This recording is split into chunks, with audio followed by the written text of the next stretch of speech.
A chilling wind whispers through Blackwood House and mysteries awaken. Welcome to Crimson Whisper. I am your host, Bramwell. Drop a comment to share your city. I always enjoy reading your messages. Now the investigation begins. It was a chill November evening when I received a hurried note from my friend, Mr. Sherlock Holmes, summoning me to Baker Street. The gas lamps outside glimmered faintly through the London fog, casting long, uncertain shadows upon the pavement.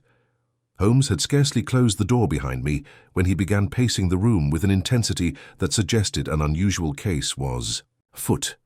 "My dear Watson," he began, not looking up from the floor where he meticulously arranged his tobacco ashes, "I have just received correspondence from a most curious client, Lord Blackwood of the eponymous Blackwood House in the County of Kent. The man is in a state of profound alarm, claiming that his ancestral home is haunted." I arched an eyebrow. "Haunted homes? Surely these are tales more suited to penny dreadfuls than reasoned investigation." Holmes shot me a look both amused and impatient. "Do not be so dismissive, my dear fellow. The world is full of phenomena which masquerade as the supernatural. Yet every ghost has a perfectly rational explanation. That, of course, is where we come in." The letter which lay neatly on his desk was indeed peculiar.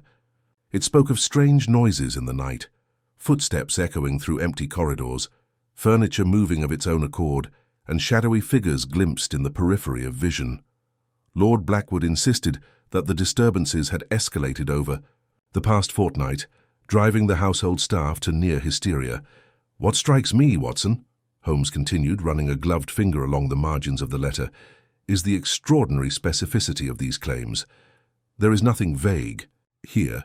Footsteps on the east wing stairs, knocking at the west wing door, whispers in the library. Such precision is uncommon in tales of ordinary fright. It suggests either a very clever trick or a very clever manipulator." I could not help but shiver at the thought of spectral apparitions stalking the shadowed halls of an ancient manor. Yet in my heart, I trusted Holmes's instinct. There was nothing supernatural in this world that could resist the light of reason. Holmes, perceiving my unease, leaned back in his chair and steepled his fingers. "We must depart immediately, Watson. The case promises intrigue, and I assure you, it will test both our nerves and our wits. London's fog may conceal many mysteries, but none so puzzling as the ones that dwell behind the walls of Blackwood House." By midnight we were en route, the rattling wheels of the hansom cab echoing like a metronome of suspense through the deserted streets. Holmes remained silent, his eyes fixed upon the dark horizon, as if the mists themselves whispered secrets that only he could comprehend. I, for one, could not shake the sensation that we were about to confront a mystery as chilling as the grave. And so began the case of the ghosts of Blackwood House, a puzzle that would test our faculties to their utmost limits and reveal, in time, that the line between reality and illusion can be far thinner than one imagines. The cab rattled over the uneven cobblestones as we left the familiar hum of London behind, gradually giving way to the rolling countryside that surrounded Kent.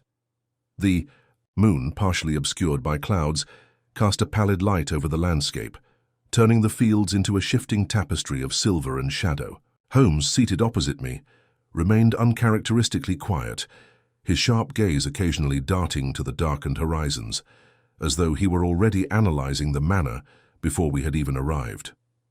I, in contrast, allowed myself to admire the somber beauty of the night, though a lingering unease gnawed at me. There is something inherently disquieting about a journey into the unknown, even for one accustomed to London's more sinister corners. By the time the cab approached the long driveway of Blackwood House, the wind had risen, carrying with it the scent of damp earth and aged timber. The house itself loomed ahead, a sprawling Victorian edifice crowned with gables and chimneys that pierced the night sky. From a distance, it seemed almost alive, its dark windows reflecting the moonlight, like watchful eyes. As we drew nearer, the front door swung open, revealing a tall, austere man whose bearing suggested both authority and unease. This, I concluded, must be Lord Blackwood. "Mr. Holmes, Dr. Watson, thank you for coming on such short notice," Lord Blackwood said, his voice tight with tension. He stepped aside to allow us entry, and we were greeted by the grand hall, its high ceiling adorned with intricate mouldings and a vast staircase that divided to left and right wings. Every surface bore the patina of age, yet the house was scrupulously maintained. "I fear I cannot explain the events adequately," he continued, leading us toward a sitting room warmed by a modest fire. "Strange noises, shadows, whispers. The staff are frightened beyond reason. My family has endured this for generations, yet none have experienced anything quite like this recent upheaval." Holmes barely waited for Lord Blackwood to finish. "And the disturbances occur at specific hours?" he asked, his eyes scanning the room with clinical precision. "You mentioned footsteps on the east wing stairs, knocking in the west wing, and whispers in the library. Are these timings documented?" Lord Blackwood hesitated, then nodded. "Yes, my steward has kept a record, though I confess the precise times may not be exact." He handed over a small ledger, its pages filled with neat, anxious handwriting. Holmes's eyes skimmed the entries, noting the meticulous attempts to record each incident, the patterns of repetition, and intriguingly the sporadic nature of certain events. "Interesting," Holmes murmured, tapping the ledger with a long forefinger. "The events are neither random nor uniformly predictable. There is a rhythm, a cadence, but with occasional anomalies." He glanced at me. "Watson, observe how even a seemingly minor inconsistency can yield profound insights." I nodded, though my mind struggled to follow the layers of deduction already forming in Holmes's keen perception. He was studying more than the ledger. His attention was drawn to the room itself, the slight scuff on the parquet near the fireplace, the faint scent of recently extinguished candles, the subtle difference in dust accumulation upon the mantel. Each tiny irregularity suggested a narrative hidden beneath the surface of fear and superstition. After a brief pause, Holmes stood, stretching his long frame. "We must see the house for ourselves, Watson. A map or description is of little use until the ground is observed directly." Lord Blackwood led the way, and we began a methodical tour, moving from the grand hall to the east wing where, according to the ledger, footsteps had been heard. The corridor was narrow and shadowed, lit only by a single flickering wall sconce. Holmes's eyes darted from the floorboards to the ornate wainscoting, noting minute scratches and indentations, invisible to my less trained gaze. "Observe, Watson," he whispered. "The floorboards near the third door are worn in a peculiar pattern, inconsistent with ordinary passage. Someone has walked here frequently, yet with deliberate care avoiding certain planks.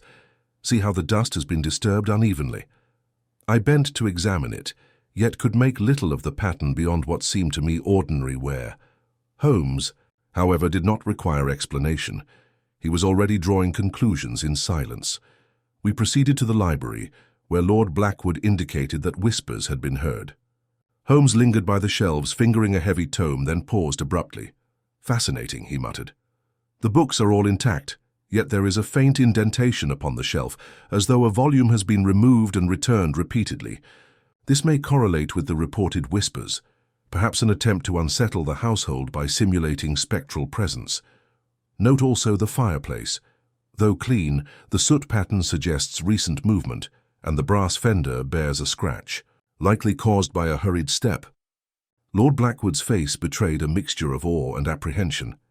"You see, Mr. Holmes, these occurrences defy logic. How could a mere pattern of scratches and movements generate such terror?" Holmes allowed a rare, brief smile. "Because fear, my dear lord, is a most fertile soil for illusion. The human mind is inclined to weave narratives where none exist, and yet what appears a simple trick often conceals a more deliberate design. That is what we must discern, We continued our inspection in silence, save for Holmes's occasional comments, his observations cutting to the heart of anomalies invisible to any ordinary visitor. There was a small, unused servant's stairwell leading to the attic, its door slightly ajar, though no servant had claimed to ascend it. A rear corridor displayed faint, muddy footprints that led only as far as the library and vanished. And throughout, Holmes's mind seemed to catalogue each seemingly trivial detail, forming connections that eluded my immediate comprehension. Finally, we returned to the sitting room, where Lord Blackwood awaited our thoughts. Holmes took a seat, steepled his fingers once more, and allowed a contemplative silence to settle. "Watson," he said quietly, "we are not dealing with mere ghost stories. There is a hand behind these disturbances, guided by intention, timing, and perhaps an intimate knowledge of this house. Yet, as always, the truth is rarely as immediate as the fear it inspires. Our task will be to uncover that hand, and to do so before the fear festers into catastrophe." As the fire crackled, casting long shadows across the room, I realized that we had entered a game of perception and deception. The ghosts of Blackwood House were not merely spectres of the imagination, they were carefully constructed signals, and Holmes had already begun to unravel the intricate web from which they emerged. The night settled over Blackwood House with a weight that seemed almost tangible, pressing against the windows and whispering through the corridors. Holmes, with his usual restlessness, could not remain seated for long. He had requested torches, measuring instruments, and a magnifying glass, and with these in hand, he began an examination of the house that appeared to me as both meticulous and obsessive. My role, as ever, was to record what I observed, though I often found myself struggling to follow the rapid leaps of deduction that consumed his thoughts. We began in the east wing, where the first reports of footsteps had been made. Holmes moved deliberately from room to room, bending to inspect the carpet edges, tapping lightly on the wooden floorboards, and tracing his gloved fingers along the door frames. "Footsteps," he murmured, "do not vanish without a trace. They are encoded in the dust, the displacement of floorboards, the tension in a door hinge. Here, observe, Watson." He pointed to a barely perceptible depression in the carpet near the third bedroom. "Someone has approached and retreated many times, yet the pattern is irregular, calculated to seem random." I knelt beside him, trying to make sense of what my eyes could barely discern. The carpet seemed undisturbed to me, yet Holmes's confidence suggested he perceived something far deeper. He tapped the spot again, listening intently. "Yes, there is a subtle echo beneath the floor. The person walks with deliberate care, yet not so perfect as to be unnoticed entirely. The intention is clear, to create alarm while leaving a signature. Of control." We continued into the library, where the whispers were said to occur. Holmes examined the shelves, the books, and the fireplace in turn, his movements precise and methodical. He paused before a tall, narrow bookcase and lifted a volume with the slightest pressure. A thin layer of dust revealed the outline of a small keyhole previously invisible. "Curious," he murmured. "A secret lock or a misplaced shelf. Either would suffice to create confusion in a household unaccustomed to such details." I noted the bookcase carefully, realizing that these minor discrepancies were precisely what Holmes considered the vital clues. Lord Blackwood had instructed the staff to maintain their usual routines, and several servants had agreed to remain in the house overnight. Holmes insisted on speaking to each of them individually, questioning them with the rapid precision that never failed to unnerve even the most steadfast. A maid described hearing a low, mournful wail on the second floor, while a footman reported objects shifting inexplicably in the morning. Every account, Holmes noted, contained both consistencies and anomalies, each a thread that could either entangle or unravel the truth. By the time we ascended to the attic, I had begun to sense a pattern of method in Holmes's approach. He was less interested in the supernatural claims than in the psychological impact upon the inhabitants and the physical traces left behind by a clever manipulator. The attic itself was dusty, seldom used, yet Holmes's scrutiny revealed small footprints in the grit, leading from the window landing toward a trap door that opened into the roof space.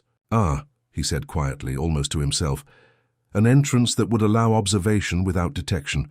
A cunning arrangement indeed. Whoever orchestrates these events knows the house intimately." We descended in silence, each of us deep in thought, only to be interrupted by the sudden toll of the grandfather clock in the hall. The hour was late, yet the sound seemed exaggerated, as if deliberately drawn out.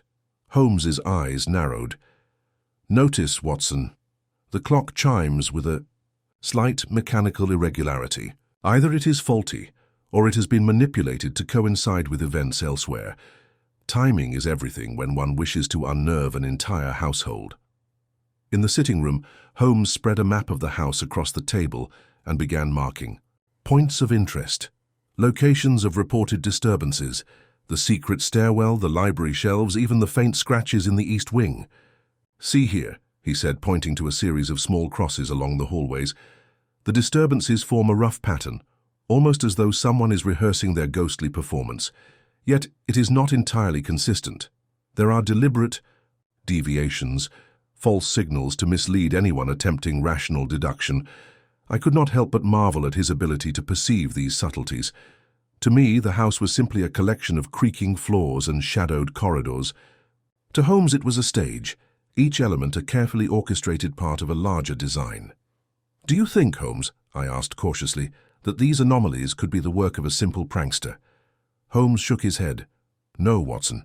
A prank, though clever, would not demand such intimate knowledge of the house's layout, nor would it require the meticulous timing we have observed. This is a deliberate, sustained effort to cultivate fear. Whoever is responsible is calculating every step to produce a specific effect." A sudden noise from the east wing drew our attention, a soft, deliberate creaking like someone pacing.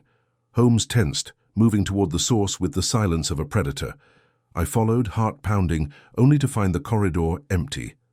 The scuff. Marks on the floor confirmed movement, yet no one was present. Holmes knelt, examining the marks, his expression one of intense concentration. "Precisely as I suspected," he murmured. "The footprints are genuine, but they end before the door, vanishing as though the person knew we would pursue. There is a hidden passage here, or a means of retreat unseen." We continued through the night, our investigation meticulous and unhurried. Each room, each corridor, each shadow yielded a new clue, subtle yet significant, forming a web of evidence that pointed to human design rather than spectral intervention. And yet, the more Holmes uncovered, the more intricate the mystery seemed. Whoever haunted Blackwood House did so with purpose, exploiting both fear and architectural knowledge to create the illusion of ghosts.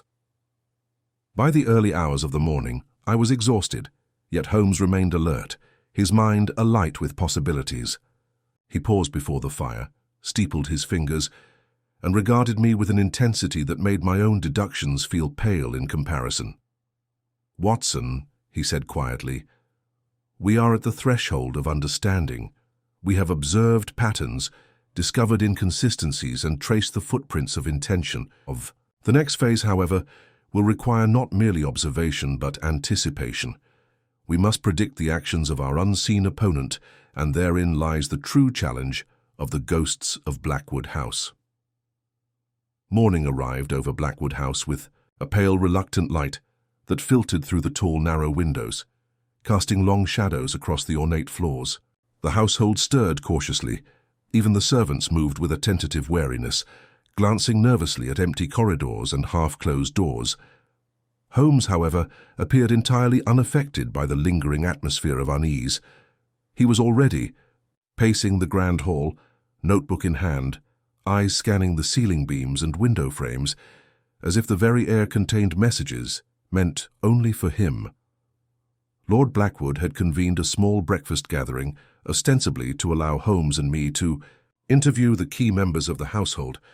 Present were the master of the house himself, his daughter Cecilia, an intelligent young woman with a sharp gaze and a quiet composure, the steward Mr. Farnsworth, and two long-serving servants, a housemaid and a footman. Their faces bore the pallor of disrupted sleep, and one could sense the undercurrent of fear that had taken hold. Holmes began with the most unassuming question, asking each of them to recount the events of the previous night, emphasizing precise times and locations. Cecilia described the persistent knocking at the west wing door, which she had witnessed from a small alcove. The maid corroborated hearing whispers in the library, though she insisted she had seen nothing herself. The footman spoke of a shadow, passing rapidly across the hall, while Mr. Farnsworth added that the east wing stairs had creaked continuously, as though someone was pacing purposefully. As each statement unfolded, Holmes scribbled notes and occasionally lifted his gaze to study the room with keen scrutiny. He made no immediate comment on the content of their accounts, but I could sense his mind weaving the disparate threads into a coherent pattern. "Notice, Watson," he murmured under his breath, "how the reports overlap and diverge. Consistency in perception is rarely absolute. A clever manipulator can exploit these variations to create maximum uncertainty. Once the initial testimonies concluded, Holmes's attention shifted subtly. He observed the minutiae of each individual. The faint traces of dust on Mr. Farnsworth's boots, suggesting he had ascended the stairs recently. The slight discoloration on Cecilia's gloves, indicating she had handled something unusual. And the smudge of soot upon the footman's cuff, though the fireplace had not been in use that morning. These details, seemingly trivial, were catalogued in Holmes's mind like pieces of a larger puzzle. "Now I must examine the west wing," Holmes said, rising abruptly. "It is there that the most vivid disturbances occur, and therefore the most instructive evidence may be found." He motioned for Lord Blackwood to accompany us, while the others remained in the hall exchanging anxious glances. The corridor was dim, lit only by morning light filtering through stained glass panels. Holmes's eyes swept the entire length, noting scratches along the baseboards, indentations in the carpet, and subtle inconsistencies in the paintwork of the doors. He paused before a door at the end of the hall, examining the knob and hinge. "The wood here," he said softly, "bears the faintest impression of repeated handling, yet not in a manner consistent with ordinary passage. Someone has sought to create the appearance of intrusion without leaving a fully traceable route." Lord Blackwood, clearly bewildered, inquired whether this implied human intervention. Holmes allowed a small, knowing smile.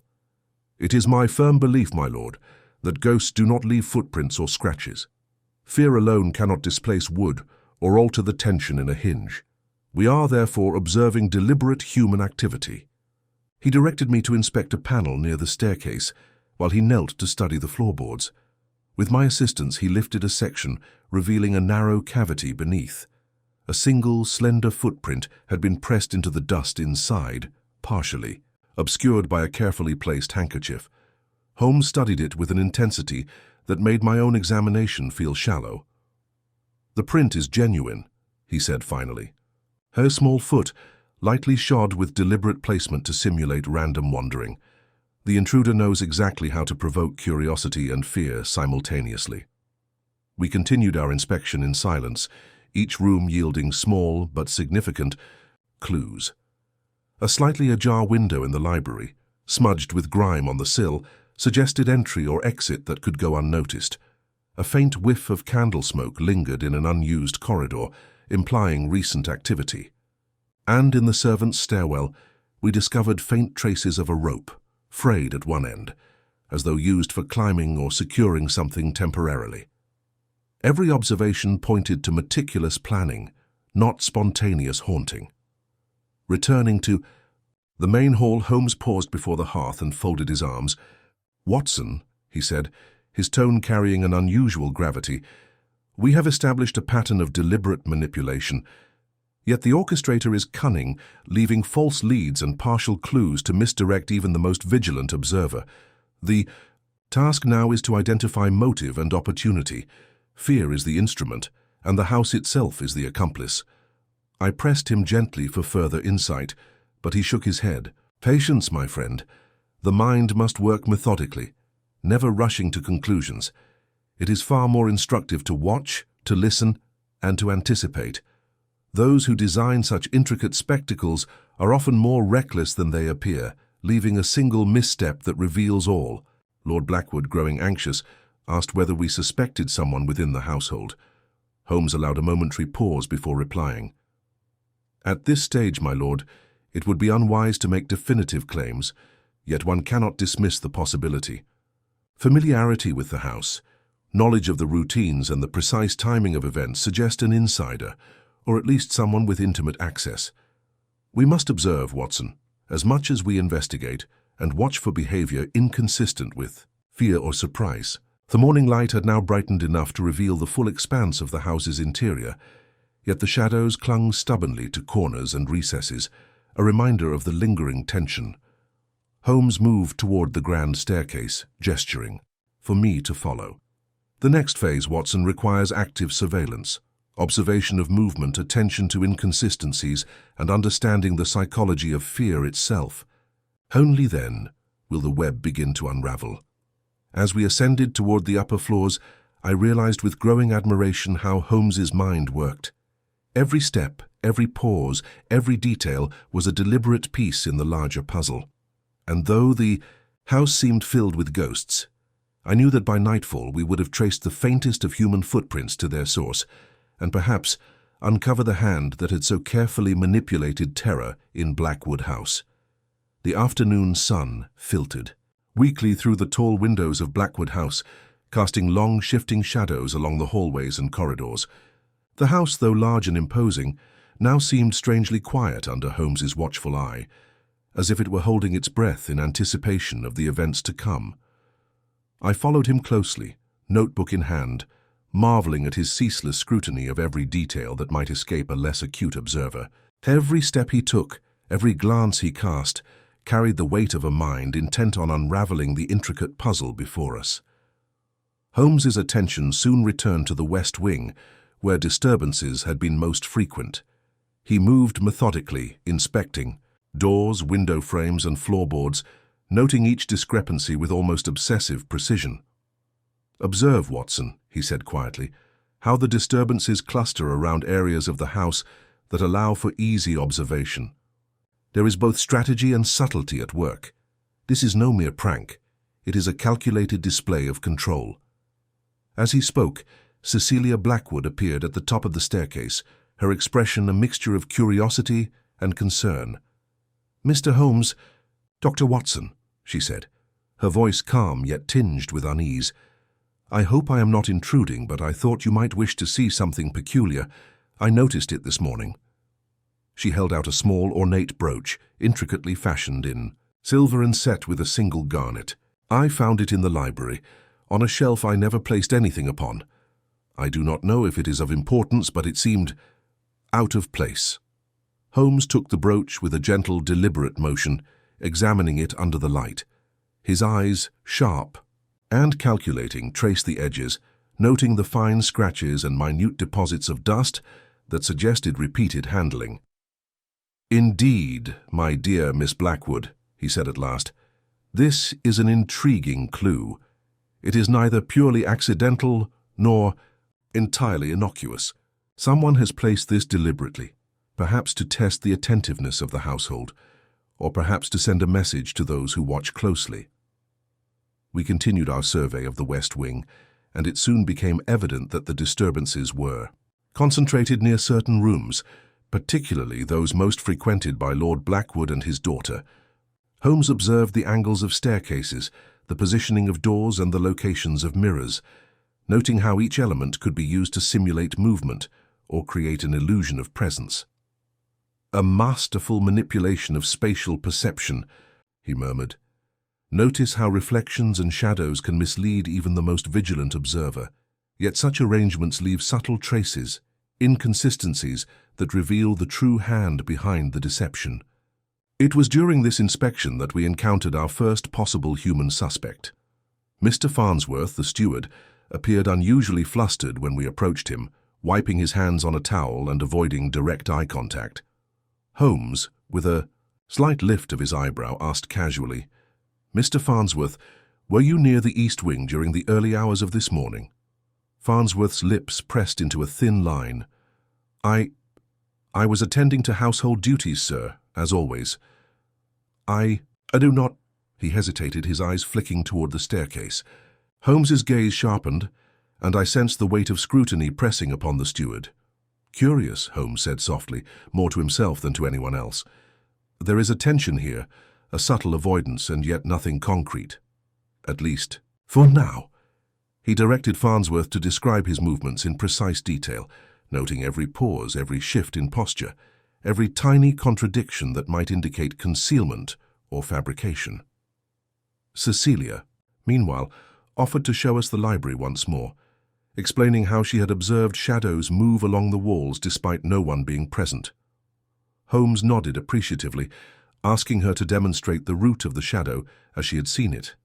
She obeyed, moving with quiet precision along the carpet, while Holmes traced invisible lines in the air, observing how angles of light and shadow could create illusions. "Aye," he said, straightening at last. "The effect is simple yet clever, a combination of reflection, timing, and psychological suggestion. The observer is guided to perceive what is intended, while the truth remains concealed in plain sight. It was clear that the disturbances were no longer abstract or mysterious. They had a tangible origin, carefully concealed yet bound by patterns and timings that only a keen mind could discern. Holmes's face, usually impassive, carried the faintest spark of excitement. "Watson, mark my words. The perpetrator has underestimated the power of attentive observation. These patterns, the small inconsistencies, will guide us inexorably to the true agent." As the afternoon wore on, Holmes began to experiment subtly, manipulating minor elements in the environment to gauge reactions. He moved a chair slightly in the east wing, adjusted a candle in the library, and repositioned a small vase near the staircase. Each alteration was minute, almost imperceptible, yet each yielded immediate shifts in the household staff's behavior. The maid flinched when she passed the east wing. The footman's eyes darted to the library, and even Cecilia seemed instinctively aware of the changes, though she could not articulate why. Holmes observed each response silently, making rapid, mental notes. "Human behavior is rarely consistent under stress," he said. "It is precisely these inconsistencies, when measured against the backdrop of the manipulated environment, that reveal intention. Fear may be the tool, but observation and deduction remain the instrument by which it is ultimately unraveled." Early evening, we had gathered a considerable array of observations. The footprints that vanished, the misplaced objects, the altered lighting and shadows, and the subtle signs of unease among the household. Yet Holmes remained unsatisfied. "We have not yet seen the full extent of the hand behind these events," he murmured. "The patterns point in a direction, but one must await the next move. The true measure of the manipulator's skill will be revealed by error, for even the most meticulous orchestrator cannot control all variables." As we retired for the night, Holmes set forth instructions for careful monitoring. He requested that we maintain detailed records of movement and sound, that the staff keep to their usual routines, and that no evidence be removed or concealed. "We must allow the house itself to speak," he said, "and the culprit to reveal the subtle signs of their own design. Only then will the shadows dissipate and the truth emerge from the careful web of deception." I could not help but feel a sense of tension, a growing anticipation that the night would bring revelations. Holmes, as ever, seemed to dwell in a realm beyond ordinary apprehension, his mind quietly assembling the pieces of a puzzle invisible to the rest of us. The ghosts of Blackwood House, though never tangible, had left their mark in the patterns and behaviors of those who dwelt within. And in Holmes' keen eye, each mark was a step closer to the inevitable unveiling. Night had once more descended upon Blackwood House, yet the familiar shadows now seemed charged with anticipation rather than mere menace. Holmes, restless as ever, moved silently through the dimly lit corridors, his presence a quiet assertion of control over the space that had so unsettled its usual inhabitants. I followed, taking care not to disturb the air of tension he seemed to manipulate so effortlessly, and found myself increasingly aware of how every creak, every gust of wind now carried significance under his scrutiny. Holmes's focus had shifted toward the east wing, where we had previously discovered the worn floorboards and the subtle depressions in the carpet. He knelt, examining the impressions with meticulous care, while I attempted in vain to discern the pattern he already perceived. "Watson," he murmured, not looking up, "we have observed the effects, the psychological impact of these disturbances, but the key lies in the inconsistency. It is here that the manipulator's hand will reveal itself." We moved toward the corridor adjacent to the servants' stairwell, where the rope fragments had been discovered. Holmes paused, lifting the fragments gingerly. "These fibers," he said, "have been artificially frayed not by age or wear, but by deliberate handling. Someone wished to simulate the appearance of clumsy entry or escape. Yet the method is inconsistent with genuine neglect. It is purposeful misdirection." He tucked the fragments into his coat pocket, his mind clearly racing ahead. Our inspection led us back to the library, the epicenter of the whispered disturbances. Holmes's gaze swept the shelves, lingering on the area where Cecilia had discovered the brooch earlier in the day. He lifted the volume that concealed the small keyhole and peered inside. "Ah, Watson, here is the inconsistency we have been waiting for." He held up a folded slip of paper, yellowed with age, yet freshly inked. In one corner, the handwriting was precise, deliberate. Unlike any of the household's usual script, I leaned closer and Holmes allowed me a glimpse. The note contained a series of seemingly innocuous instructions for the placement of furniture and the adjustment of lighting, annotated with times and observations of human behavior. The creator of this plan, Holmes explained softly, anticipated the responses of the household down to the smallest gesture, and yet in doing so, they inadvertently left their signature. Observe the slip. It is recent, yet designed to appear as an old instruction sheet. The discrepancy is subtle, but it is proof of deliberate orchestration. We left the library with renewed purpose, Holmes clutching the note as if it were a map leading directly to the heart of the mystery. The household, oblivious to our discovery, continued to behave under the weight of fear, trusting that the disturbances were inexplicable or perhaps supernatural. Holmes, of course, was already several steps ahead, his mind assembling the pieces of a puzzle that only he could see in its entirety. We returned to the West Wing, where the previous night's movements had been most frequent. Holmes's methodical examination of the floorboards and doorframes revealed minute scratches and scuff marks that I had overlooked before.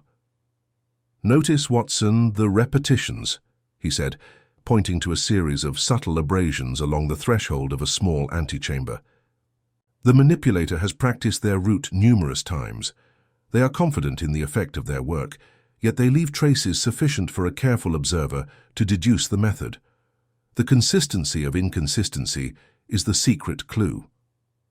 Holmes then directed his attention to the servants' quarters. The maid, anxious yet dutiful, described movements she had not witnessed but had only heard, while the footman admitted to passing through the corridor in question at odd hours, though he claimed no awareness of anything unusual. Holmes listened intently, interjecting questions that appeared casual but were designed to probe inconsistencies. "Did you notice the smell of candle smoke or the faint odor of oil?" he asked the footman. The young man hesitated. I thought it was merely from the lamps, sir," he stammered. Holmes's eyes gleamed with satisfaction. "Precisely. Subtle sensory details are rarely noted, yet they betray the manipulator's movements. He or she underestimated the power of observation." By midnight, Holmes had retraced multiple paths, each step revealing minor but significant contradictions in the household's perception. The staff remained convinced that the disturbances were both real and inexplicable, unaware that each new movement they witnessed was calculated to heighten fear while concealing human intervention. Holmes, in contrast, had begun to see the pattern behind the pattern, the deliberate timing, the concealed routes, the staged anomalies, all pointing toward a single orchestrator. Holmes paused at the grand staircase, his gloved hand resting lightly on the railing. "Watson," he said, his voice low and controlled, "the secret clue is not the noise, the shadow, or even the misplaced objects. It is the one element that deviates from the established sequence, the one act of carelessness by the manipulator themselves. They sought to control perception, yet in doing so, they have left a trace too precise, too deliberate, and it is that trace which will reveal the mind behind the ghosts of Blackwood House." I watched as he moved with quiet purpose toward the East Wing again, carefully checking each corridor and doorway, measuring distances and angles with a subtle precision I had never before witnessed. Every footprint, every faint scratch, every shadow in the corner was now a piece of evidence, a signal of deliberate design rather than the chaotic manifestation of fear. Hours passed as Holmes worked, systematically cataloguing anomalies, rechecking the footprint impressions and cross-referencing them with the notes we had made. By the early morning, a subtle pattern had emerged, clear only to his extraordinary perception. The disturbances were not random, nor were they purely psychological.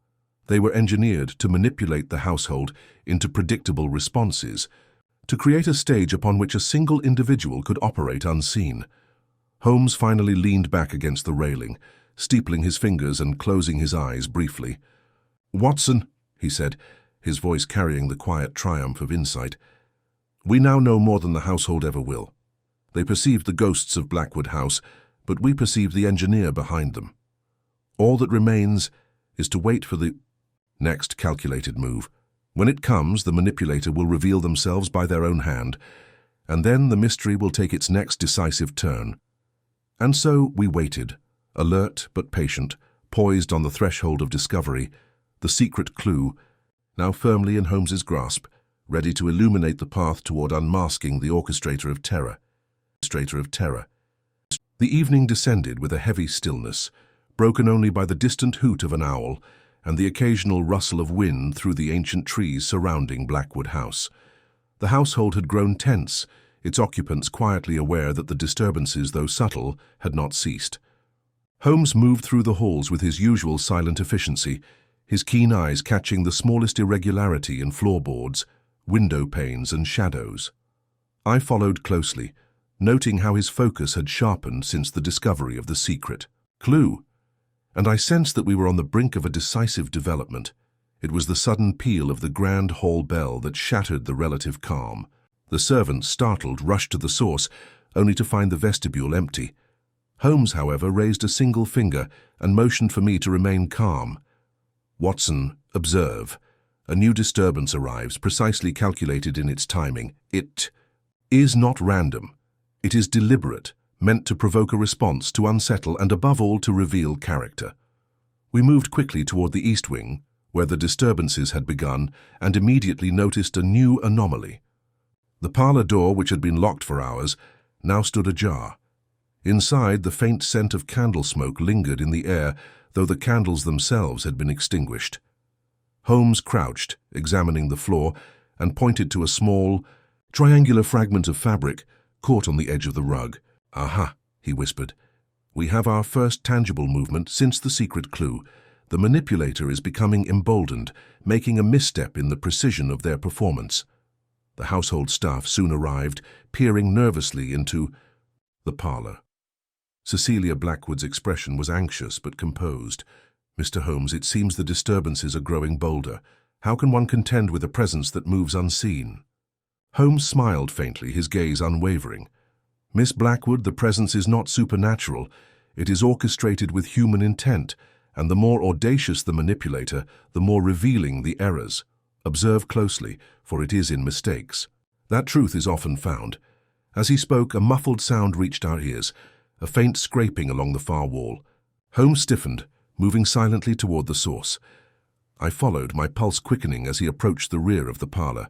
There, partially hidden behind a tall cabinet, he discovered a hidden compartment.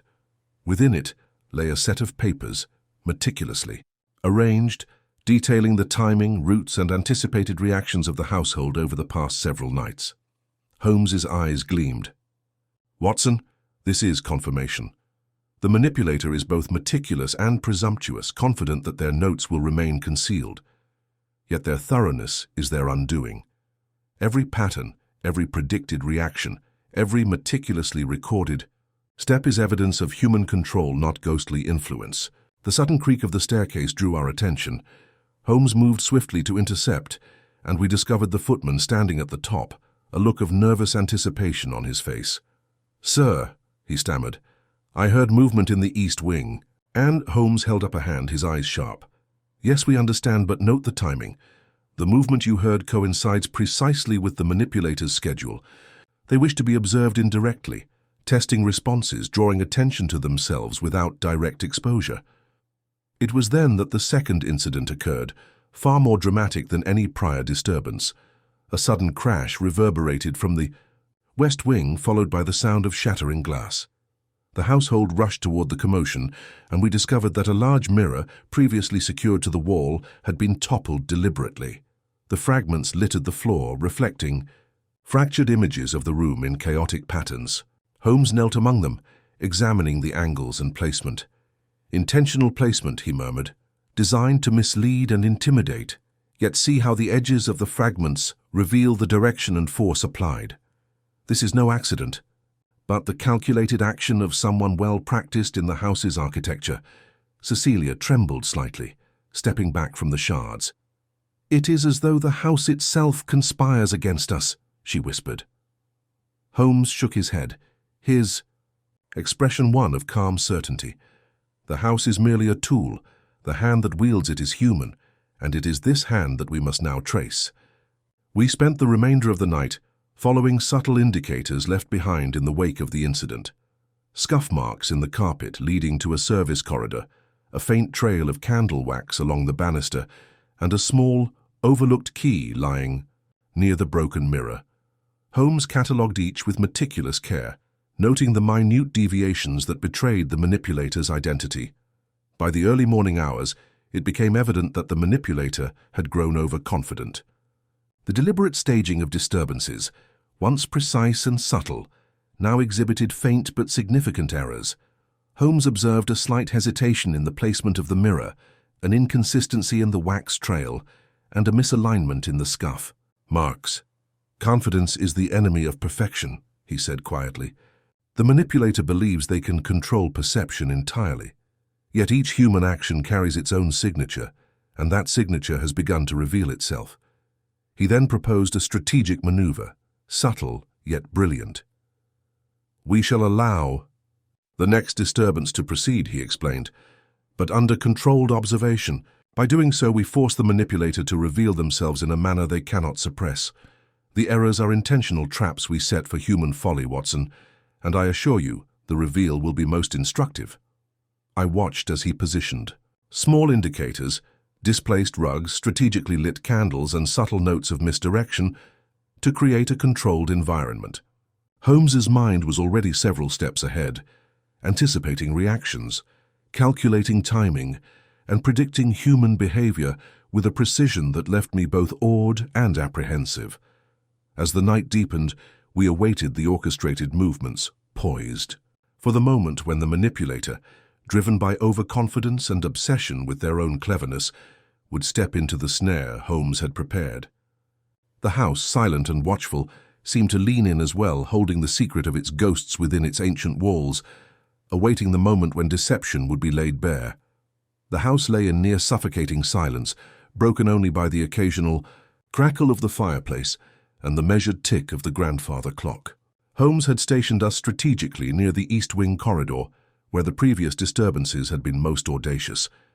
The indicators he had placed, subtle displacements of furniture, slight shifts in candlelight, even a carefully positioned chair, created a controlled environment meant to draw the manipulator into action while leaving minimal opportunity for concealment. We waited in the shadows, alert and tense. Holmes' eyes moved with precision, scanning every doorway, every shadowed corner, every reflective surface for the faintest sign of movement. "Patience, Watson," he whispered. "The manipulator believes themselves unobserved, but human. Curiosity is difficult to restrain. They will act, and when they do, their hand will betray them." It was shortly after midnight that the first subtle cue appeared. A soft creak, deliberate but slightly off in its rhythm, echoed from the corridor. Near the library, Holmes rose silently, gesturing for me to remain low. We moved toward the sound, keeping to the shadows, careful not to alert whoever had set the events into motion. At the far end of the corridor, we saw the faint outline of a figure. The manipulator had entered the room, seemingly confident in the secrecy of their movements.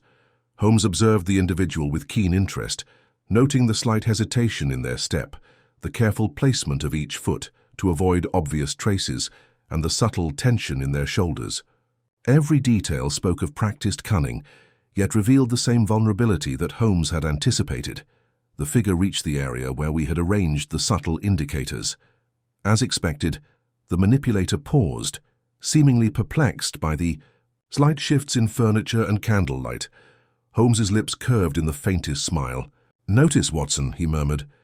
"The manipulator is attempting to impose a familiar pattern, expecting compliance from the environment, yet is subtly frustrated by deliberate deviations. Their own cleverness has ensnared them." With deliberate patience, Holmes allowed the individual to continue, moving closer to a small desk where we had strategically placed the previously recovered note, left as bait. The figure leaned forward, examining it with a mixture of curiosity and apprehension, and for a brief instant the light caught their face. Holmes exhaled softly. "Aha. The signature is unmistakable. I had barely time to process the observation before Holmes stepped forward, his presence commanding and unyielding. "Step away from the note," he said crisply. The manipulator froze, their hand half raised as if caught in the act of retrieving. The individual turned, revealing Mr. Farnsworth, the steward, his face a mask of shock, quickly replaced by thinly veiled defiance. "Holmes, this is—" "I can explain," he stammered, his eyes darting to escape the unflinching scrutiny. Holmes's gaze, cold and incisive, did not waver. "Indeed you can explain, Mr. Farnsworth, but the explanation will do little to mitigate the evidence. The footprints, the scuff marks, the faint candle smoke, the rope fragments, all align with your movements. The meticulous note, designed to control the household, betrays your hand in its precision. You believed overconfidence could conceal your orchestration, yet each calculated step has revealed the mind behind the ghosts of Blackwood House." Farnsworth attempted to step backward, but Holmes anticipated it, blocking his retreat with a slight, precise movement. "You underestimated the power of observation," Holmes continued, his voice calm yet unyielding. "You sought to cultivate fear and confusion, but in doing so you left a trail, a signature visible only to those attuned to the smallest inconsistencies. Each stage of your performance, the creaks in the floor, the shadows along the walls, the carefully timed disturbances, was designed to intimidate and mislead, yet each left a subtle but telling trace." Cecilia Blackwood appeared at the doorway, her expression a mixture of shock and relief. "Farnsworth? You?" she whispered, her voice trembling. "All of this, the fear, the shadows, the sounds, was your doing?" Farnsworth's shoulders sagged, the defiance draining from him. "I only wished to protect the house, to test their attentiveness. I did not mean—" His voice faltered, betraying a mixture of guilt and rationalization. Holmes ignored the half-hearted defense, his attention already scanning the surroundings for any remaining anomalies. "How you misjudge the intelligence and perception of those you sought to manipulate," he said firmly. "Fear is a blunt instrument, and even the most carefully constructed illusions cannot hide the traces of human intention from an observant mind. Your own meticulous notes meant to control and deceive became the very evidence that led to your exposure." I watched in quiet awe as Holmes moved with precision, collecting the note and the rope fragments, carefully inspecting the scuff, marks on the floorboards once more. Every element was catalogued, every trace cross-referenced with observations from prior nights. In this single confrontation, the veil of fear that had haunted Blackwood House began to lift, revealing a human hand where once there had seemed only shadows and mystery. Farnsworth, now subdued, sank into a chair, acknowledging the futility of resistance. Holmes, his piercing gaze still fixed upon him, allowed a rare smile. "The performance is over, Mr. Farnsworth. Your manipulation of the household, though clever, has been unmasked, and it is through careful observation, deduction, and attention to the smallest inconsistencies that the truth emerges." Cecilia, though still shaken, approached cautiously. "It seems impossible that one could create so much fear, yet leave such signs," she murmured. Holmes inclined his head slightly, as though the answer were obvious. "Human actions, no matter how calculated, carry a signature. The more intricate the scheme, the more revealing the smallest error. What appears supernatural is often merely the reflection of human ambition, fear, and pride." As the first hints of dawn filtered through the windows, the household began to regain a sense of normalcy. The shadows, once oppressive, now seemed merely extensions of the house's architecture, no longer imbued with menace. Holmes stood quietly, surveying the cleared corridors, his expression calm but alert, ever the sentinel against subtle deception. We had reached the point where the manipulator was confronted, yet Holmes's mind, as always, had already moved ahead, calculating consequences, anticipating rationalizations, and preparing for the final unraveling of motive and method. The stage was set for the ultimate explanation, the moment when every thread of misdirection would be drawn together into the clarity of revelation. The morning light spilled generously across the polished floors of Blackwood House, casting the once ominous corridors in a far less threatening glow. The household gathered in the grand hall, tension lingering in their posture. a mixture of relief and residual fear in their eyes. Holmes stood near the fireplace, steepling his fingers and surveying the assembly with his characteristic composure. Farnsworth, the steward, remained seated, subdued and aware that explanation alone could not undo the meticulous unmasking that had occurred overnight. Holmes began deliberately, his voice measured, commanding attention without raising volume. "You have all experienced what seemed to be the inexplicable presence of ghosts within these walls. The noises, the shadows, the sudden disturbances, each carefully orchestrated to induce fear and uncertainty. Yet, as we have now discovered, none of these phenomena were supernatural.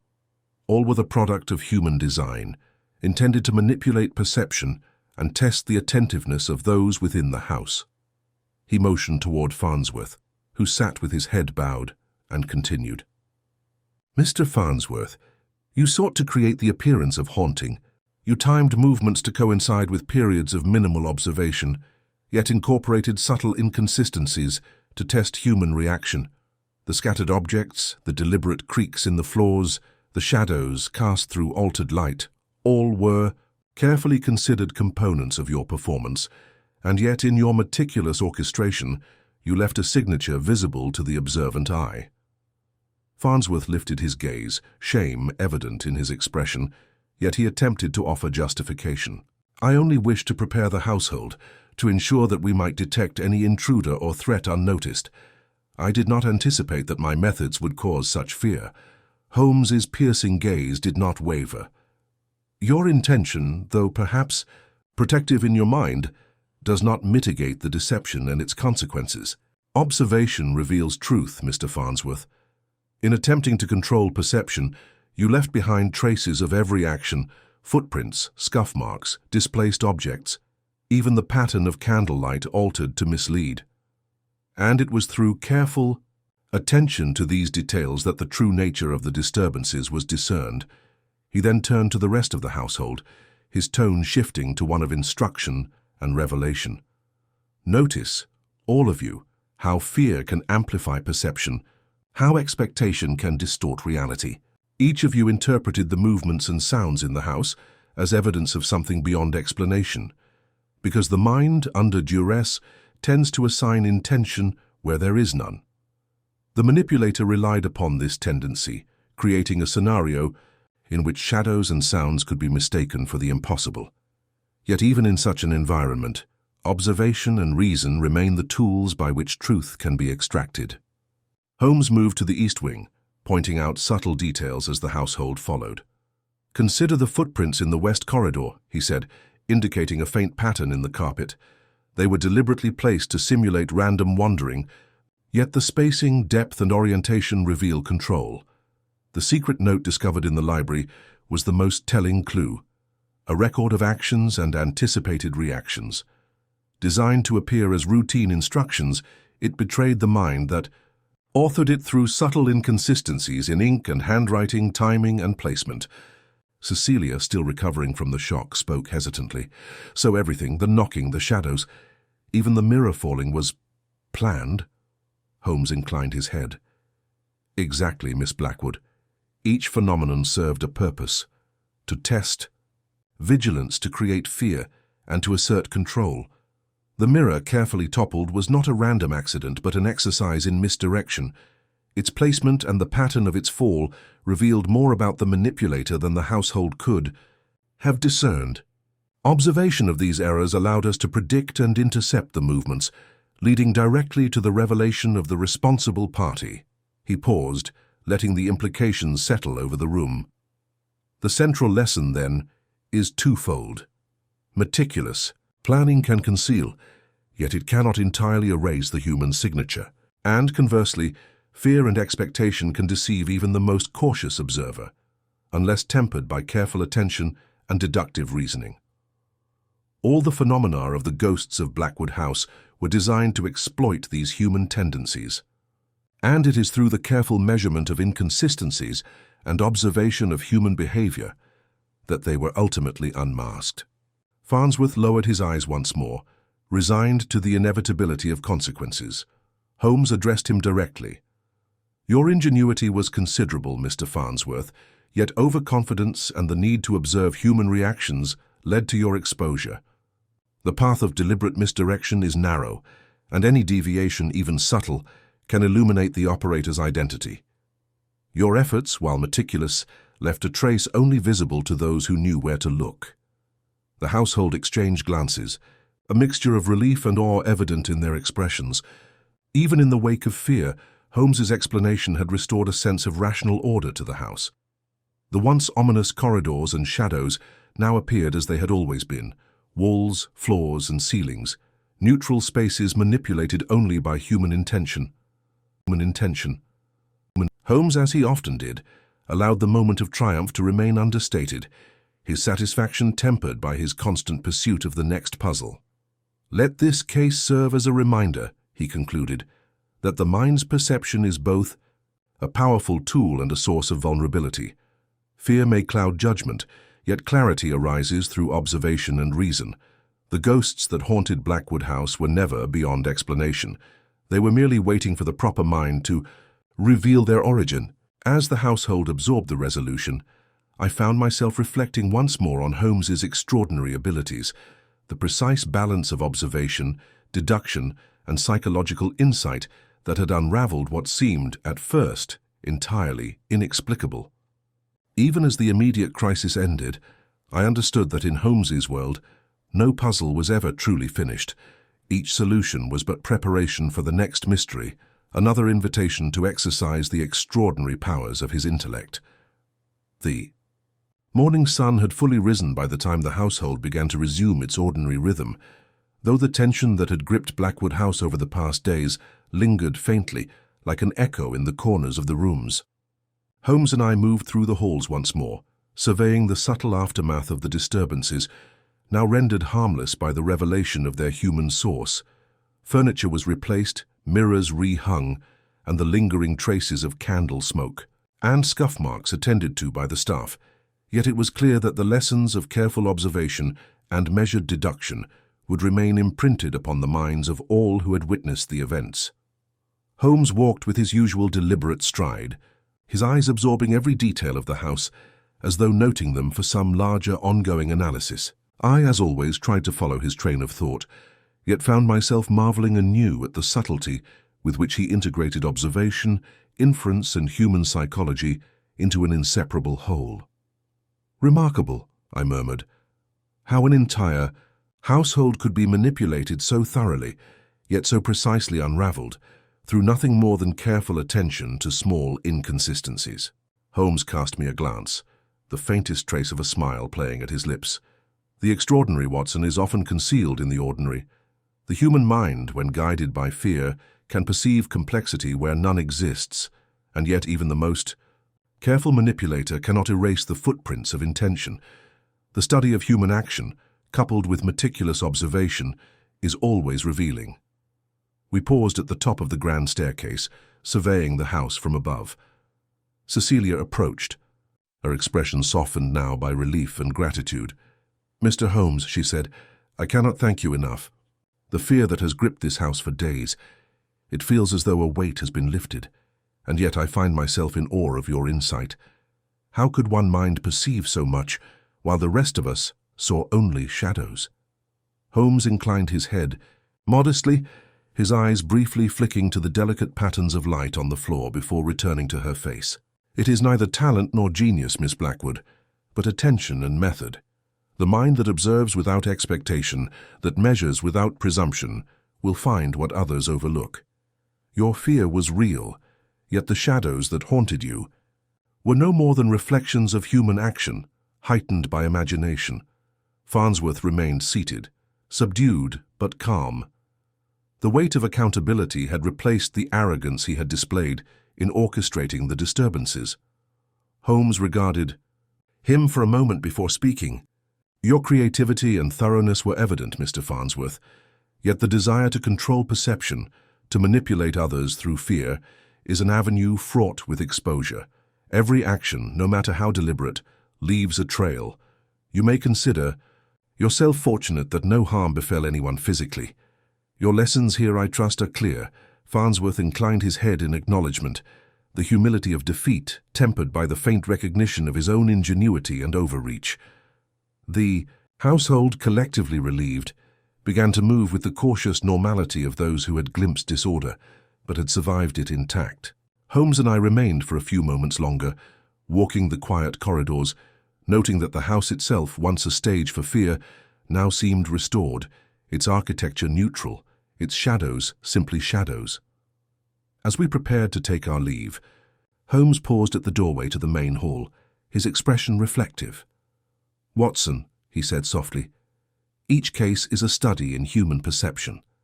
Some mysteries are veiled by deception, others by imagination. Yet all can be unraveled by disciplined observation and logic.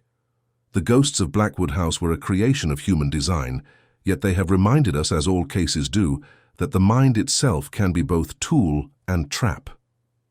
I nodded, deeply aware of the rare clarity that followed a case completed with such methodical precision. "And yet, Holmes, it is the human element, the quirks, the errors, the pride, that always proves decisive, is it not? Without Farnsworth's desire to impose fear, these disturbances would have remained mere shadows unnoticed." Holmes allowed a brief smile, almost imperceptible. "Precisely, Watson. It is human intent, coupled with human fallibility, that creates the pattern. One can orchestrate events, manipulate perception, and even instill terror. But the truth is persistent. It emerges in the smallest inconsistencies, the faintest traces, the overlooked details. That is why observation, reason, and patience remain the investigator's greatest allies." We descended the staircase together, the house now quiet, its lessons absorbed and its mysteries resolved. Holmes's gaze swept the halls one final time, noting angles, reflections, and the subtleties of light and shadow as though committing them to memory. "There are no ghosts in these walls, Watson, only human minds at work," he said quietly. "And yet every case, no matter how small or grand, teaches us something new about the interplay of action, perception, and intellect." As we departed, Blackwood House, the morning air crisp and filled with promise, I could not help but feel a renewed sense of admiration for Holmes's extraordinary faculties. In his hands, even fear itself could be dissected, analyzed, and understood, leaving clarity in place of confusion and rational insight in place of superstition. Holmes, walking beside me along the gravel drive, spoke again, his tone light but carrying the weight of certainty. "Come, Watson. There will always be another puzzle, another human mind to examine, another set of circumstances to decode. The game, as it were, is never truly concluded. One merely turns the page to the next chapter of observation and deduction." I smiled, both in acknowledgement and anticipation, aware that wherever the next enigma lay, whether in the fog-laden streets of London or the quiet halls of a country estate, Holmes's intellect would once more pierce the veil of deception, illuminating truth hidden in shadows. And so we walked on, the case of the ghosts of Blackwood House concluded, yet the adventure, as always, continuing. The streets of London greeted us with their usual fog-laden ambiguity, the gas lamps casting pools of wavering light that seemed almost to dance in the early evening mist. Holmes and I walked in companionable silence, the events of Blackwood House still fresh in my mind, each detail lingering as vividly as if I had witnessed it for the first time. Yet I could see, as I often did, that Holmes's thoughts were already distant, attuned to possibilities far beyond the immediate scene. "Holmes," I said cautiously, "you appear restless despite the resolution at Blackwood House. Is there another matter already occupying your attention?" Holmes gave a faint, almost imperceptible smile, the corner of his mouth twitching in acknowledgement. "Restless, yes, Watson, though not dissatisfied. The human mind thrives on engagement, and the clarity we achieved at Blackwood House is always accompanied by the awareness that another puzzle awaits. In fact, the city itself often presents enigmas of far greater subtlety than any single house." We turned down a narrow side street, the fog curling around our boots as if to obscure our path. I marveled at how Holmes's observations, so precise in domestic and architectural settings, translated seamlessly to the labyrinth of London. Every alleyway, every shadowed doorway, Every flickering gas lamp seemed to him pregnant with potential clues, each hinting at stories, misdeeds, or patterns invisible to ordinary eyes. "Watson," he said, halting mid-step, "notice the scuff marks along the curb there, barely discernible under the street dust.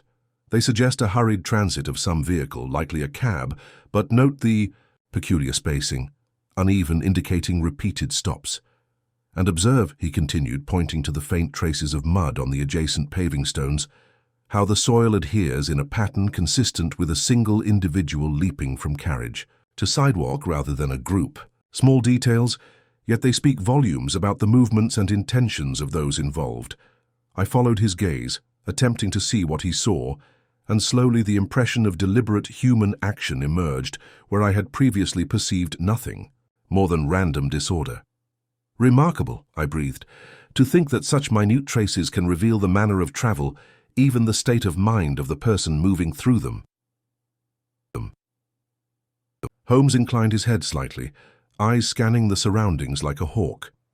"It is precisely because they are minute, Watson, that they are reliable. The larger the spectacle, the easier it is to manipulate perception. The smallest deviations, however, resist concealment. Human oversight and assumption can only go so far. In a city of millions, it is these subtleties which often betray the most significant truths." As we continued, a messenger approached, a young man with hurried steps, clutching a letter that bore the seal of Scotland Yard. Holmes took it without ceremony, breaking the wax with a practiced hand. The contents were brief but precise, a request for his immediate presence concerning a case that had confounded local constables, involving the theft of a rare manuscript from a private collector, and reports of anonymous warnings delivered in a manner eerily reminiscent of the disturbances at Blackwood House. Holmes's eyes gleamed at the mention, and he handed the letter to me for inspection.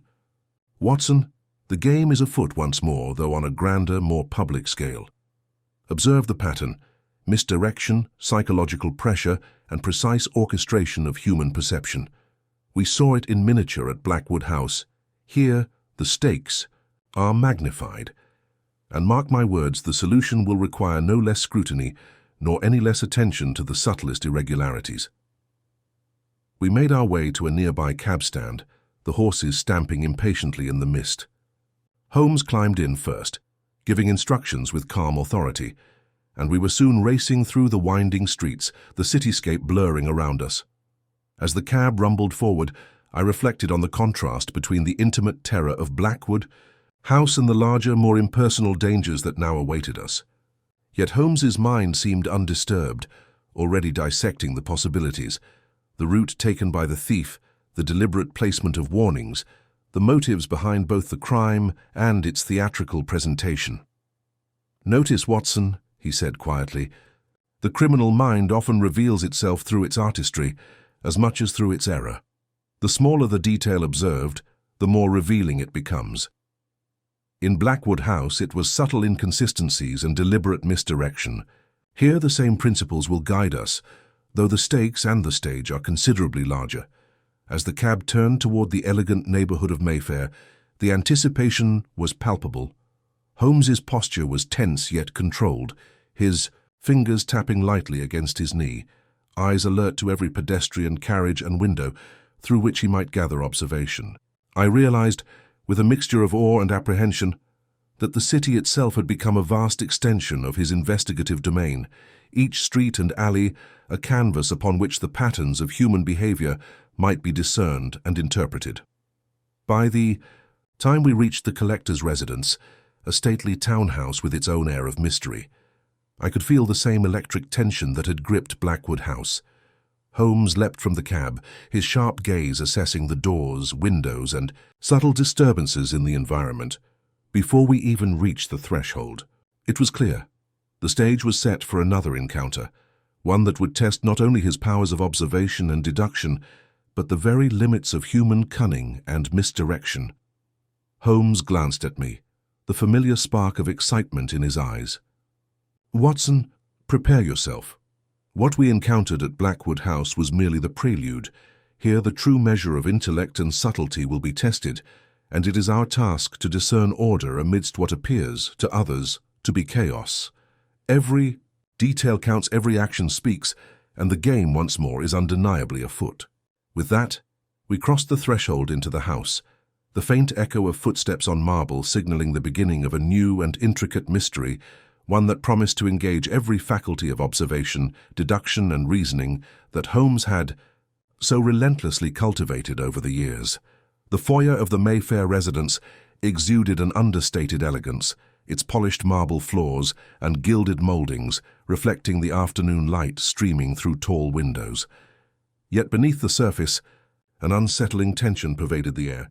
Holmes moved with his customary precision, eyes darting from one detail to another, a faint smudge on a brass handle, the slightly uneven placement of a rug, a door that had been subtly ajar for just long enough to suggest careful entry rather than oversight. Each anomaly, though insignificant to the untrained eye, formed the beginnings of a pattern he was already assembling. I followed closely, notebook in hand, recording observations that seemed trivial, but which I knew, under Holmes's guidance, could reveal much. "Watson," he murmured, "observe the floorboards beneath the carpet near the library. Note the differing sheen on the wood, a reflection of repeated contact, as though someone habitually approached and retreated from a specific point. Such repetition betrays intent and habitual familiarity, hallmarks of someone comfortable within these spaces." The butler, a man of rigid composure, led us through to the library itself, where the collector, Mr. Aldridge, stood anxiously by a large mahogany desk. His expression carried both frustration and fear.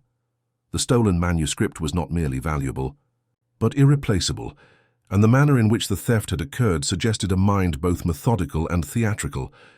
Holmes's eyes swept the room with clinical attention. "Notice the dust on the shelves," he said softly. "One shelf exhibits a subtle displacement, a slight break in the usual pattern. It suggests recent contact, yet the residue of finger oils indicates careful manipulation. The thief was deliberate, precise and intimately familiar with this room's arrangement." Aldridge gestured toward a small table near the fireplace. "Here," he said, "is where I discovered the note, delivered anonymously. It warned me of consequences should I fail to comply with certain demands. The handwriting is peculiar, and the wording. Oh, it is designed to unsettle one utterly." Holmes moved forward, examining the note with his customary scrutiny, his eyes narrowing as he traced the strokes of the ink. "Indeed, Mr. Aldridge, the handwriting exhibits deliberate flourish intended to mask its author's natural script, yet the rhythm, the pressure, and the spacing betray familiarity. Observe the slight tremor in the lower loops, a signature of nervous anticipation, perhaps even excitement. The manipulator wishes to appear in control, yet cannot conceal the human element entirely." I watched as Holmes examined the room further, cataloguing small anomalies that suggested the thief had rehearsed the theft meticulously. Faint scratches on the desk's edge, the pattern of footprints on the Persian rug, and the subtle displacement of a chair that indicated the precise angle from which the manuscript had been removed. "Watson," he whispered, "every item, every subtle shift, every disturbance forms a mosaic. The artistry of the theft is evident, but so too are the errors that reveal the artist." A sudden noise drew our attention, a muted scuff from the corridor outside. Holmes's head snapped toward the source, his expression taut with anticipation. The stage is already active. Whoever orchestrates these events is audacious enough to act again, yet perhaps impatient, too confident of remaining unseen. Let us observe, Watson. This will provide the insight necessary to complete our understanding of the manipulator's methods. We positioned ourselves near a window overlooking the corridor, the afternoon light casting our own shadows long upon the floor. From this vantage we could see subtle movements, a figure approaching with deliberate stealth, pausing to observe the room. Holmes's eyes sharpened. Note the gait, the hesitation, the way the individual adjusts to avoid detection. These are telltale indicators of both familiarity and overconfidence. Such behavior betrays someone accustomed to surveillance, yet overestimating their own subtlety. The figure paused, placing a small object on the threshold of the library before retreating into the corridor's shadow. Holmes approached the object cautiously, a tiny mechanical device, elegantly constructed, evidently intended to signal or distract. Ingenious, he murmured. The manipulator seeks to divide attention, to create a secondary focus while the primary action occurs elsewhere. Classic misdirection. I felt a thrill of anticipation, knowing that every discovery brought us closer to the resolution of this complex theft. Holmes examined the device closely, noting its intricate mechanism and the faint traces of fingerprint residue along its edges. "Here, Watson," he said quietly, "is the evidence that will allow us to predict the manipulator's next move. It is their own overconfidence and the subtleties of human error that will lead to the final unmasking." Turning back to Mr. Aldridge, Holmes's gaze was calm but incisive. "You see, sir, the manuscript's removal was calculated, yet it could not be entirely concealed. The manipulator's methods are artistic, but even art carries signatures. It is our task to trace them, to follow each deviation, and to anticipate the conclusion of this carefully choreographed sequence." As we prepared to pursue the trail indicated by the device, Holmes's mind already seemed several steps ahead, predicting reactions, planning intercepts, and deducing the manipulator's possible identity and motives. The theft was no longer a mere act of criminality, it was a performance, and Holmes intended to catch the performer in the act, exploiting the same overconfidence and meticulous habit that had betrayed Farnsworth at Blackwood House. We moved silently through the corridor, Holmes leading with precision, every step measured and deliberate. Outside, the city carried on, unaware that its labyrinthine streets were now the setting for another test of intellect, observation, and deduction. With each shadow we passed, each subtle creak of the floorboards, the tension heightened, and I realized that the culmination of this case, the moment when the manipulator would be revealed and the stolen manuscript recovered, was approaching, with inexorable certainty.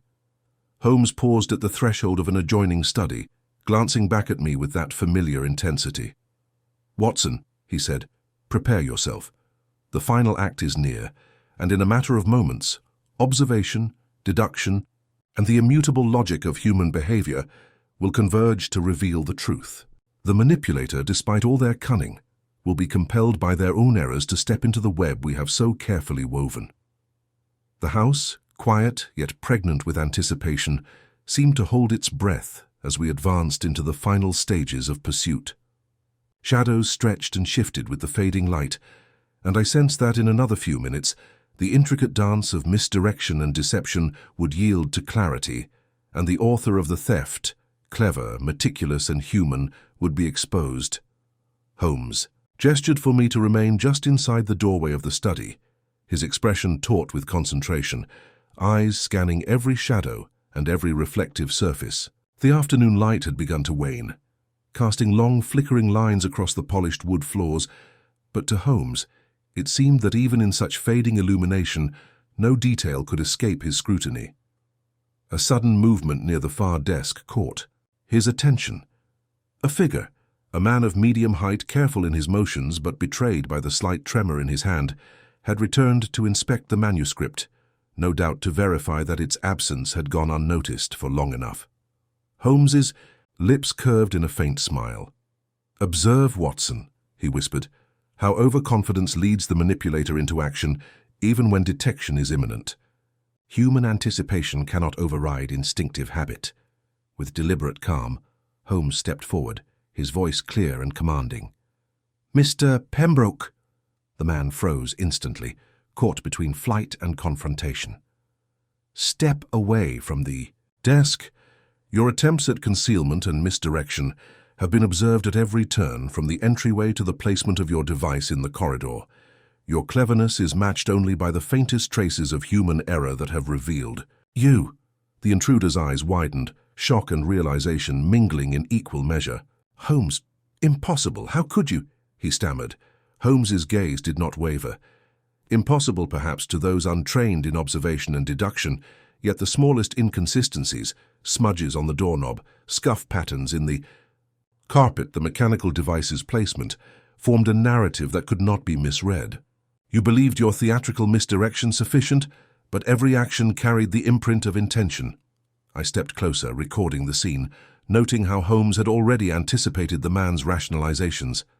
"You see, Watson," Holmes said, turning slightly toward me, "the manipulator constructs an illusion, relies on fear, and assumes deception can conceal motive. Yet the human mind leaves traces that are incontrovertible when approached with careful attention.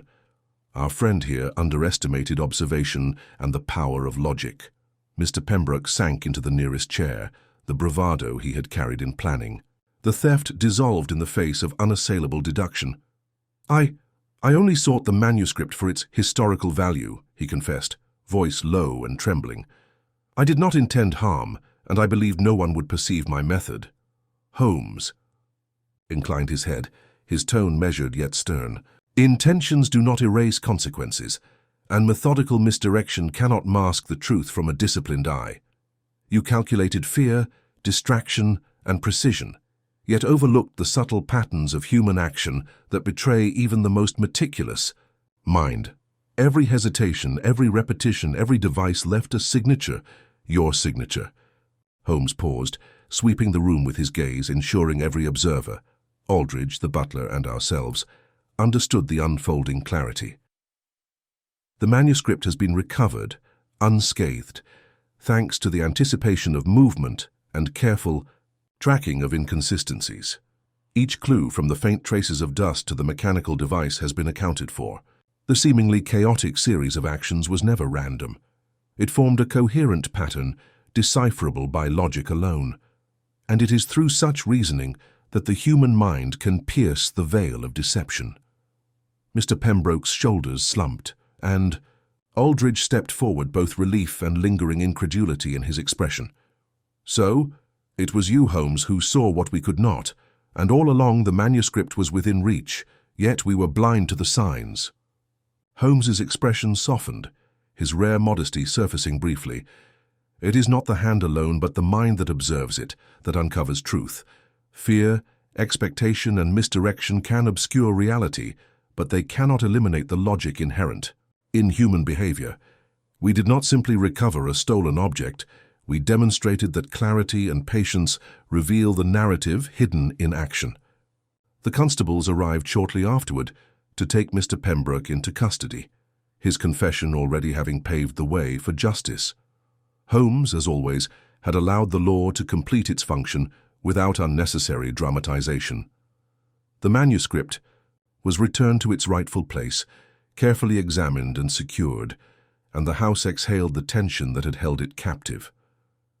As we departed, walking once more through the fog-laden streets of London, I reflected on the profound interplay of intellect and human nature we had witnessed. "Holmes," I said, "it never ceases to amaze me how even the most careful manipulations fail when confronted by observation and reasoning. One might think the human element is the greatest vulnerability, yet it is also the greatest revelation." Holmes gave a small, almost imperceptible smile, his eyes distant yet alert. "Precisely, Watson. The mind, in both its cunning and its fallibility, is the key to every mystery. One must learn to observe, to measure, and to interpret. Only then can chaos be reduced to order, deception to truth. And as always, when one case concludes, another awaits. The game is never truly over. It merely moves to a new stage, with new actors and new intricacies." I could only nod, marveling once again at the subtle brilliance of his reasoning, and at the quiet certainty with which he approached life's complex puzzles. The streets of London stretched before us, full of hidden stories and unspoken mysteries, yet I felt reassured that, so long as Holmes walked among them, clarity and reason would continue to prevail. And so we moved onward, leaving behind the echoes of the ghosts of Blackwood House and the clever orchestration of Mr. Pembroke, ready to confront the next enigma with the same unwavering intellect, patient observation, and indomitable spirit that had revealed truth where others saw only shadows.